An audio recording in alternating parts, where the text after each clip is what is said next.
Welcome back, dear students. In previous video, we saw about types of resources in which we studied natural resources. In this video, we will be studying human-made resource and human resource development and as well as conservation of resources. So let's start with human-made resources. Now, what are human-made resources? Human resource refers to the number means quantity and abilities, for example mental and physical ability of the people. So the resources which are created from the natural resources by the human beings to produce useful products are known as human made resources, like roads, machinery, vehicles, etc. Can be termed as human made resources. Means the resources which are created from natural resources and after the modification done by the human beings are termed as human made resources. Technology is also a human made resources. Some of the examples of human made resources are roads, machinery, vehicles, etc.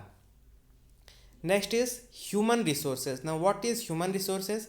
Human resource refers to the number and abilities of the people. People can make the best use of nature to create more resources when they have the knowledge, skill, and technology. So, is it clear what are human made resources and now what is human resources? For example, people are human resources. And what is human resource development? Improving the quality of people's skill or creativity so that they can be able to create more resources is known as human resource development. Okay, example is already given here. People are called as human resources. Next is conservation of resources. Conservation of resources refers to natural resources carefully so that they could be renewed or replenished and continued to be used in the future are known as conservation of resources. Now, what is sustainable use of resources?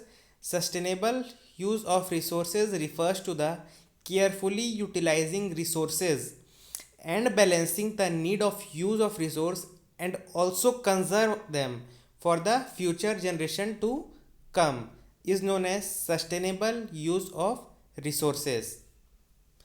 Next is it's our duty to ensure that all uses of renewable resources are sustainable so that the future generations of human beings can use it in the future time. The diversity of life on the earth should be conserved. Okay, for example plants, animals, all those diversities of life which are present in the earth should be conserved.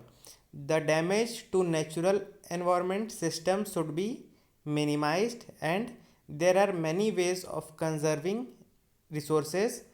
Each person can contribute by reducing consumption, recycling and reusing. So the main thing which comes under conservation of resources is the reducing of consumption, recycling of resources and reusing the things are the some of the factors which are useful in conservation of resources. I hope you all would have understood the chapter. If any doubt, you are most welcome to ask. Thank you.